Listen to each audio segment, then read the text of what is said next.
చిత్రకథకు స్వాగతం మిత్రులారా. ఈరోజు వాయిదాలో అండి మనం మాకు ఏం జరిగిందంటే అండి, ఒక 2, 3 రోజుల నుంచి దాదాపు 30 పైగా ఈమెయిల్స్ వచ్చాయి. చాలామంది వాళ్ళకి కొత్తగా కేస్ ఫైల్ అయిన వాళ్ళు, లేకపోతే ఇలా ఇబ్బందుల్లో ఉన్నవాళ్ళండి, రకరకాల ప్రశ్నలు. వాళ్ళకి చాలా క్వెషన్స్ ఉన్నాయి. ఇంతకుముందు మనం ఆల్రెడీ చాలా వాటికి ఆన్సర్ చేశాము. కానీ వాళ్ళకి ఇంకా క్వెషన్స్ ఉండిపోతాయి కదండీ! అలా క్వెషన్స్ అడిగారనమాట. వాటిని మనం సమాధానం ఇవ్వడానికి ప్రయత్నిద్దాం ఈ వాయిదాలో. అంటే ఒక్కొక్కరికి ఇలా రెస్పాండ్ అయ్యే బదులు ఇలా ఒకేసారి ఇచ్చేస్తే ఒక పని అయిపోతుంది కదా! వాళ్ళకి అర్థమవుతుంది ఈజీగా మాట్లాడుతూ చెప్తే.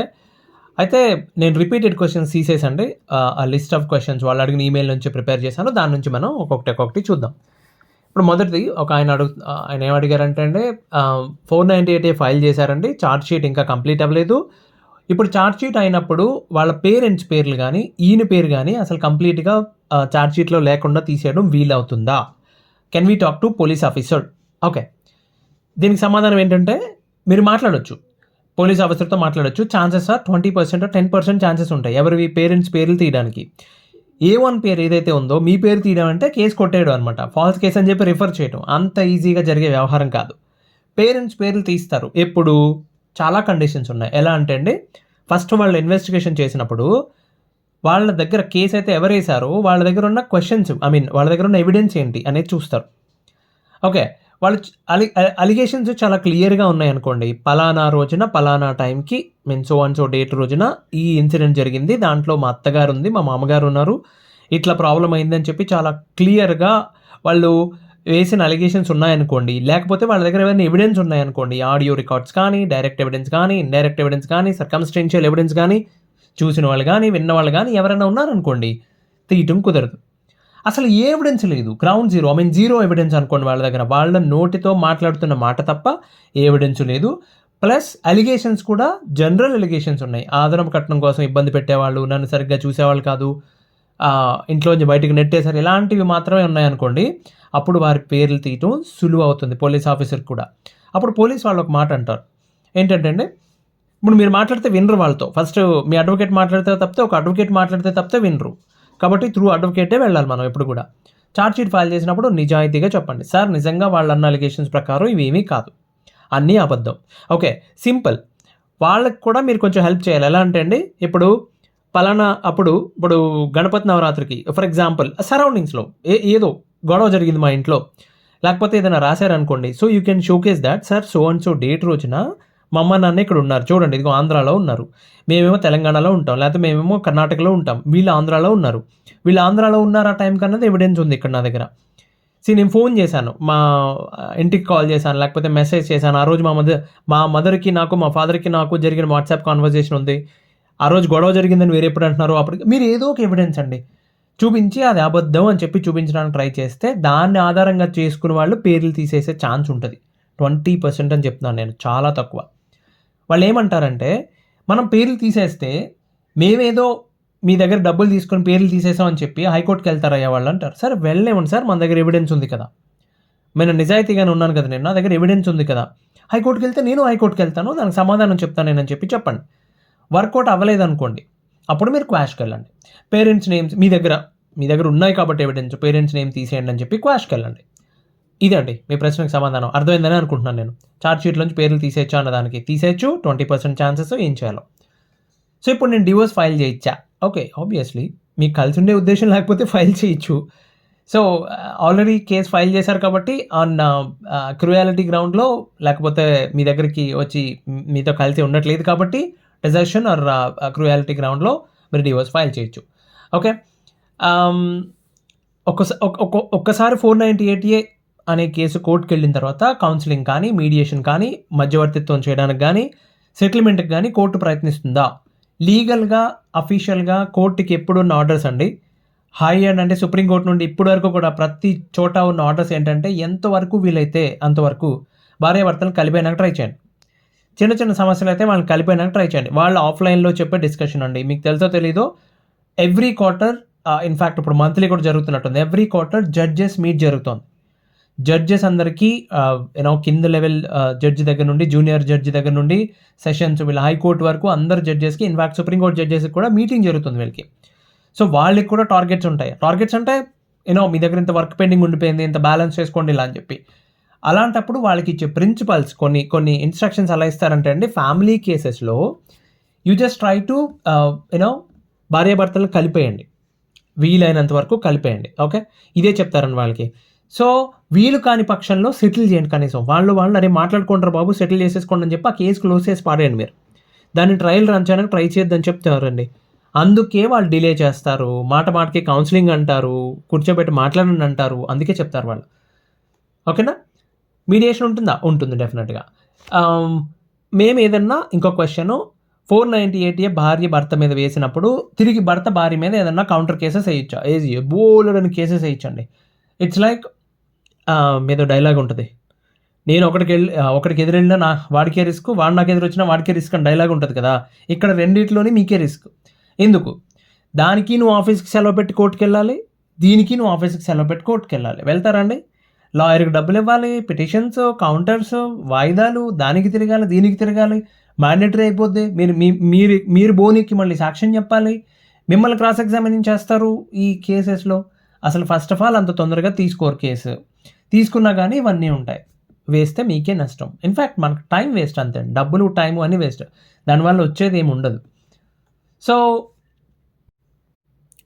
ఇంకొక ప్రశ్న అండి, నాకు శాలరీ 1.5 నుంచి 1.8 lakh ఉంటుంది మంత్లీ, అండ్ వైఫ్కి ఏమో 50,000 ఉంటుంది. 2 పిల్లలు ఉన్నారు మాకు, ఇద్దరికి 10 years లోపు ఏజ్ అండి. సో మెయింటెనెన్స్ ఎంత పే చేయాల్సి రావచ్చు? ఓకే, మెయింటెనెన్స్ ఎంత పే చేయాల్సి రావచ్చు చెప్పడం చాలా కష్టం అండి ఎలాంటి కేసెస్లో ఉన్నా సరే. యూజువల్లీ వేరే కంట్రీస్లో అయితే అండి బై డిఫాల్ట్ 10% పట్టుకెళ్ళిపోతారు. కనీసం అలాంటి రూల్ ఉన్న పద్ధతిగా ఉండేది. సో అంటే 10% అంటే మీకు 1,50,000 అంటే 15,000 అవుతుందండి. సో అదో లెక్క ఉంటుంది మీకు, మీ దాంట్లో 10% బై డిఫాల్ట్ పట్టుకెళ్ళిపోతారు. ఇంకా అడిషనల్గా ఏదైనా అవసరం ఉంటే ఇంకో 5% అలా ఇస్తారనమాట. సో 10% అని ఇలా ఏమైనా రూల్ ఉంటే బాగుండేది, మనకు అలానే ఉండదండి. మెయింటెనెన్స్ అనేది ఆవిడకి అవసరం ఎంత, మంత్లీ ఆవిడకి అవసరం ఎంత, నేను చాలా డీటెయిల్ వీడియో చేశాను, మీరు చూడండి దానిపైన. మెయింటెనెన్స్లో ఎంత పే చేయమని రావచ్చు, పే చేసేటప్పుడు వాళ్ళు ఏమేం కన్సిడర్ చేయొచ్చు. ఫర్ ఎగ్జాంపుల్, ఆవిడ అవసరాలు ఏంటి అంటే, ఆవిడ ఎవరి మీదన్నా ఆధారపడి ఉన్నారా, తల్లిదండ్రులకు సొంత ఇల్లు ఉందా, లేకపోతే ఆవిడే వేరే చోట ఉంటున్నారా, రెంట్ ఎంత పే చేస్తున్నారు, మెడికల్ ఏదైనా అవసరం ఉందా, పిల్లలకు చదువులకి ఎంత అవుతుంది. సో ఆవిడకి 45,000-50,000 శాలరీ అన్నారు కదా మంత్లీ, అది కాకుండా ఎంత ఎక్స్ట్రా అవసరం ఉంది. సో ఒక 20,000 25,000 ఇలా వేయొచ్చండి. ఎక్స్పెక్టెడ్ ఇది. ఓకేనా? కరెక్ట్గా అన్నీ కన్సిడర్ చేస్తే దాట్స్ వాట్. ఒకవేళ మెయింటెనెన్స్ పే చేయకపోతే ఎన్ని మంత్స్ వరకు టైం ఇస్తారు వాళ్ళు ఇది తిరిగి పే చేయడానికి? చాలా టైం ఇస్తారండి. ఫస్ట్ 1 నెల పే చేయలేదు, 2 నెలలు పే చేయలేదు. ఇప్పుడు మీకు ఫర్ ఎగ్జాంపుల్ 25,000 వేసారనుకోండి మెయింటెనెన్స్, మీరు ఆ నెల ఏం చెప్తారంటే నాకు ఏదో ఖర్చు వచ్చి పడింది, ఇన్సూరెన్స్ పే చేయాల్సి వచ్చింది. ఎక్కడ నుంచి తెస్తారు ఇన్సూరెన్స్ పే చేస్తే? అప్పు చేసి ఇవ్వలేరుగా maintenance. So you have a proper reason, you have a valid reason. So మీరు చెప్పొచ్చు చాలా సింపుల్గా, నేను ఈ మంత్ 25,000 ఇవ్వలేకపోతున్నాను, 5,000 ఇస్తున్నాను, మిగతా డబ్బులు నెక్స్ట్ మంత్ ఇస్తా, ఆర్ ఓన్లీ 10,000 ఇస్తా, మిగతా నెక్స్ట్ మంత్ ఇస్తా, సో నెక్స్ట్ మంత్ ఇవ్వచ్చు. అట్లా ఎంతో కొంత పే చేస్తున్నంత కాలం కోర్టు మిమ్మల్ని ఏమీ అనదు. ఒకవేళ వైఫ్ మళ్ళీ పిటిషన్ వేసి నాకు డబ్బులు సరిగ్గా ఇవ్వట్లేదని చెప్తే అప్పుడు కూడా మిమ్మల్ని రీజన్ అడుగుతారు, కౌంటర్ వేయమని అడుగుతారు. మీరు కౌంటర్ వేయచ్చు డీటెయిల్డ్గా, ఇది రీజన్, దీనివల్ల ఇవ్వలేకపోతున్నా నేను కౌంటర్ వేస్తే అది కన్సిడర్ చేసి తొందరగా ఇచ్చే బాబు అని చెప్పి చెప్తారు. లాస్ట్ మూమెంట్ వరకు అవకాశం ఇస్తారండి. ఇంకో క్వశ్చన్ అడిగారు, ఏంటి ఒకవేళ జైలుకి పంపిస్తారా మెయింటెనెన్స్ పే చేయకపోతే? Yes, considering that. ఎప్పుడంటే మీరు ఇక నేను పే చేయలేను, హ్యాండ్స్ అప్ సిచ్యువేషన్ అన్నారనుకోండి, బాబు నీ లైఫ్ అనవసరంగా బ్లాక్ మార్క్ వస్తుంది అని చెప్పి, ఒకవేళ ఉద్యోగాలు చేసుకునే వాళ్ళు, చదువుకున్న వాళ్ళు, ఎవరైనా ఉద్యోగాలు చేసుకునే వాళ్ళు, మంచి వృత్తుల్లో ఉన్నవాళ్ళు, మంచి వృత్తులు అంటే ఇదిగో ఇలా బ్యాక్గ్రౌండ్ చెక్ లేదు. ఇప్పుడు నేను వ్యాపారం చేసుకుంటున్నా అన్న బ్యాక్గ్రౌండ్ చెక్ ఉండదు, వ్యవసాయం చేసుకుంటే బ్యాక్గ్రౌండ్ చెక్ ఉండదు మీకు, మీరు ఎక్కడైనా చేసుకోవచ్చు. కానీ ప్రైవేట్ కంపెనీలో జాబ్ చేస్తున్నా, గవర్నమెంట్ జాబ్ చేస్తున్నా, బ్లాక్ మార్క్ ఉంటుంది అని చెప్తారు జడ్జి చాలా క్లియర్గా. సో వారెంట్ ఇష్యూ చేద్దాం అనుకుంటున్నాను నేను, నువ్వు ఎంతో కొంత కట్టవయ్యా బాబు, ఒక మంత్ టైం ఇస్తాను నీకు అని చెప్పి లాస్ట్ మూమెంట్ వరకు టైం ఇస్తారండి. అన్లెస్ హస్బెండ్ ఇక నేను ఏమీ కట్టలేను హ్యాండ్స్ అప్ సిచ్యువేషన్స్లో అప్పుడు 1 month జైలు వేస్తారండి. Some times more than 1 month వేస్తారు, కొన్నిసార్లు 1 month వేసి వెంటనే బెయిల్ ఇస్తారు. బెయిల్ ఇచ్చినా కానీ కన్విక్షన్ ఇస్ కన్విక్షన్, మీకు కేసులో శిక్ష పడినట్టు మార్క్ ఉంటుంది మీ పైన. ఓకే, సో ఇంకా క్వశ్చన్ అడిగారు, ఏంటి నేను ఒక్కసారే పే చేద్దాం అనుకుంటున్నా, ఎంత అయితే అంత. సో అప్పుడు మెయింటెనెన్స్లు, యాలిమనీలు ఉండవు కదా? ఉండవండి. ఆఫ్లైన్ సెటిల్మెంట్ అంటే ఇట్స్ జస్ట్ అ సెటిల్మెంట్. మీరు ఎంతో కొంత ఇచ్చేసి బాబు ఇంక నీకు మొత్తం అంతా ఇదే అని చెప్పి మమ అనేసి జస్ట్ ఆ కేసెస్ అన్ని క్లోజ్ చేయించుకుని మ్యూచువల్ అగ్రిమెంట్ మీద డివోర్స్ చేసుకొని విడిపోతారు. సో నేను H1B వీసా అప్లై చేయొచ్చా? నా పైన 498 ఉంటే H1B వీసా అప్లై చేయొచ్చా? ఆన్సర్ ఏంటంటే అండి, మీ మీద జస్ట్ 498 కేసు ఉన్నంత మాత్రాన అది H1B నుండి మిమ్మల్ని డిస్క్వాలిఫై చేయదు. అంటే అప్లై చేయడం నుండి మిమ్మల్ని హోల్డ్ చేయదు. మీరు అప్లై చేయొచ్చు H1B. కాకపోతే అక్కడ కొన్ని క్వశ్చన్స్ ఉంటాయి. H1B DS 160 ఫామ్ ఏదో ఉంటారు కదా, దాంట్లో కొన్ని క్వశ్చన్స్ ఉంటాయి.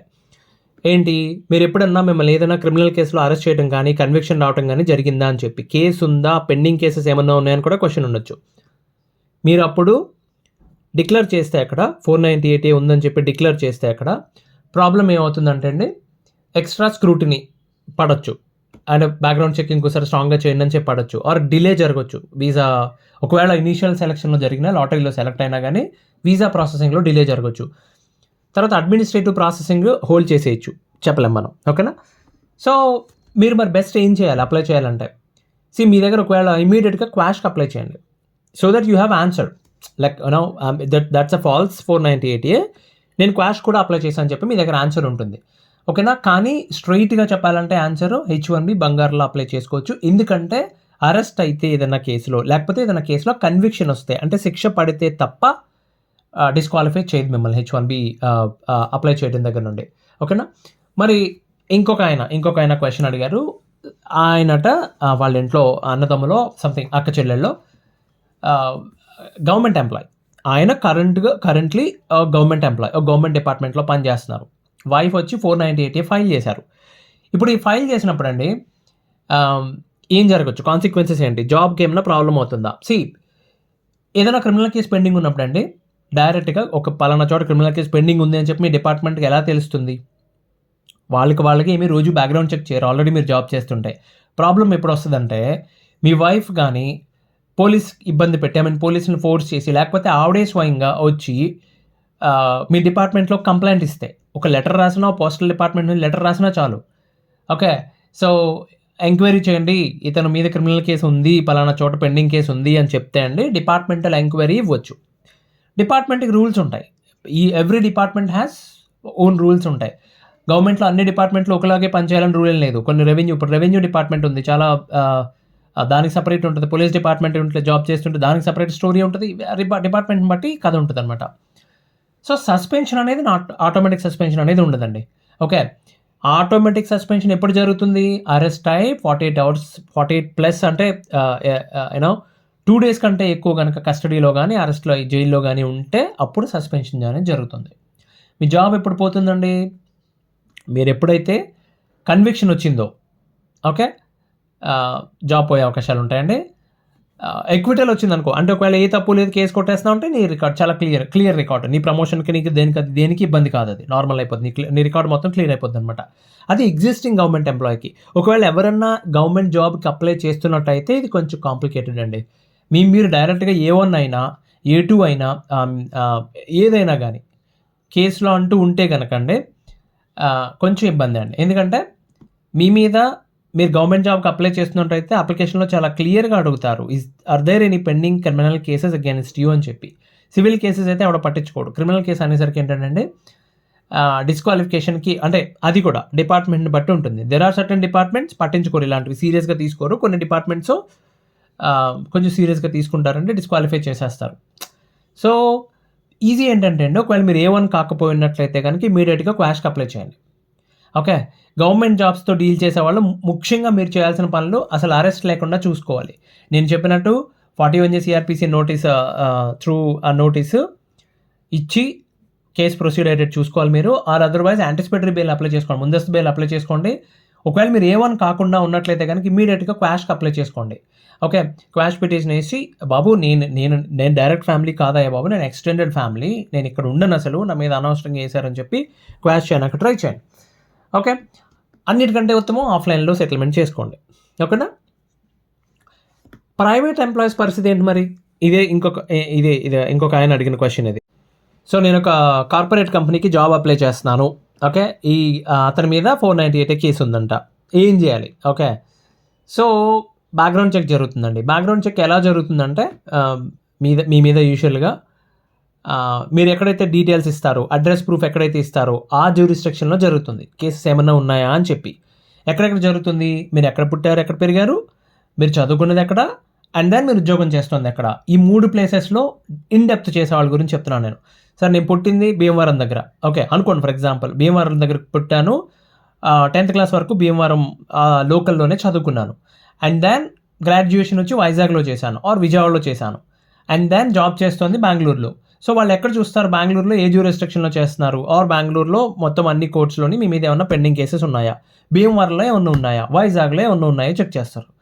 ఓకే, సో మీరు అప్లై చేసినప్పుడు అక్కడ ఏమన్నా ఉన్నట్లయితే కనుక, కేసెస్ ఏమన్నా ఉన్నట్లయితే కనుక యూజువల్లీ మెన్షన్ చేయమని చెప్తారు. That's the best practice. మీకు మీరుగానే మెన్షన్ చేయమని చెప్తారు. 490 అనగానే, బిఎన్ఎస్ 85, 86 అనగానేనండి అంత సివియర్గా తీసుకోరు ఈ రోజుల్లో ఎవరు. వాళ్ళందరికీ తెలుసు that's I mean check normal family case, అది ఆఫ్లైన్ సెటిల్ అయిపోతుంది, ఆ ఎక్విటీలో వచ్చేస్తుందని అందరికీ తెలుసు. అది సీరియస్గా తీసుకోరు. మీరు ముందే మాట్లాడి నిజాయితీగా ఒప్పుకుంటే, కన్విన్స్ చేసుకుంటే రేపు నుంచి టెన్షన్ లేకుండా మీ జాబ్ మీరు చేసుకోవచ్చు. ఆర్ మీరు డిక్లేర్ చేయకుండా అవన్నీ అవసరం లేదు, అవన్నీ ఏమీ చెప్పలేదు, మీరు సింపుల్గా మీ అడ్రస్ ఏంటి అని అడిగితే జస్ట్ ప్రజెంట్ అడ్రస్ బెంగళూరులోనో ఎక్కడో ఇచ్చేసారనుకోండి, మీ కేసెస్ ఏమో వెనకాల భీమవరంలో ఉన్నాయనుకోండి, సో బెంగళూరులో వాళ్ళు ఎలాగో చెక్ చేస్తారు, ఏమీ దొరకవు, దట్స్ ఫైన్. రేపొద్దున్న వైఫ్ ఎప్పుడన్నా లెటర్ రాయటం, హెచ్ఆర్కి మెయిల్ పెట్టడం, కోర్టు నుంచి నోటీస్ రావడం ఇలాంటివి జరిగితే ఇబ్బంది అవుతుందన్నమాట. బట్ అంత గవర్నమెంట్ ఎంప్లాయీస్కి ఉన్నంత టెన్షన్ ఉండదు, you know honestly speaking. For private ఎంప్లాయీస్కి అది ఎప్పుడు ఉంటుందో ఉడుద్దో తెలియదు కదా, అందుకని అంత టెన్షన్ ఉండదు. ఆల్రెడీ ఎగ్జిస్టింగ్ వాళ్ళకి ఇంతకుముందు చెప్పాను నేను, ఆల్రెడీ ఎగ్జిస్టింగ్ ఉన్న జాబ్ ఎంప్లాయీస్కి మీ మీద ఒకవేళ ఎవరైనా ఫ్రెష్గా కేసు ఫైల్ చేస్తే కనుక ఏమైనా అవుతుందా జాబ్కి, ఏమీ అవదండి. హెచ్ఆర్ వాళ్ళకి ఎవరికన్నా మెయిల్ పెడితే వాళ్ళు మిమ్మల్ని పిలుస్తారు, మిమ్మల్ని ఎక్స్ప్లెనేషన్ అడుగుతారు. కోర్టు ఎలా అయితే కౌంటర్ ఏమంటుందో వాళ్ళు కూడా ఎక్స్ప్లెనేషన్ అడుగుతారు. ఎక్స్ప్లెనేషన్ అడిగినప్పుడు గుడ్డెచ్చేలో పడినట్టు వెళ్ళిపోకుండా మీరు మీ మీద పడిన అలిగేషన్స్ ఏంటి, సెక్షన్స్ రాసుకోండి పక్కన. ఈ సెక్షన్స్ వేశారు, నేను ఓకే ఈ సెక్షన్స్కి ఇది ఫాల్స్ కేసు అని చెప్పి నేను వేసి, నేను ఆల్రెడీ కోర్టులో కౌంటర్ ఫైల్ చేశాను, ఇవి ఫాల్స్ కేసెస్, నేను పోరాడుతున్నాను, ఐమ్ డామ్ షూర్ దట్ నాకు అక్విటల్ వస్తుంది, అంటే నాకు ఈ శిక్ష పడదు, ఏ శిక్ష పడదు, నేను ధైర్యంగా కేసు నుంచి బయటకు వస్తాను, నా దగ్గర సాలిడ్ ఎవిడెన్స్ ఉంది అని చెప్పి ధైర్యంగా మాట్లాడి వాళ్ళని కన్విన్స్ చేయగలగాలి మీరు. సో ఇంకొక ఆయన అడిగిన క్వశ్చన్ అండి, 498Aలో ఓకే ఫర్ ఎగ్జాంపుల్ 2025, ఇప్పుడు ఫిబ్రవరి 2025 కదా ఇది, ఇప్పుడు ఛార్జ్ షీట్ పడింది అనుకుంటే కనుక కోర్టుకి వెళ్తే కనుక ఎంతకాలం టైం పడుతుంది ఇది కంప్లీట్ అవ్వడానికి? సార్ ఎంతకాలం టైం పడుతుందండి, ఓపిక్గా ఫైట్ చేయాలా, అంత ఓపిక్గా ఒకవేళ సంవత్సరాలు టైం పడితే, లేకపోతే సెటిల్మెంట్ బెటరా, ఇది అడిగింది. సో ఆయన ప్రాబ్లం ఏంటంటే ఒక 90 లక్షలు అడుగుతున్నారట సెటిల్మెంట్ కోసం.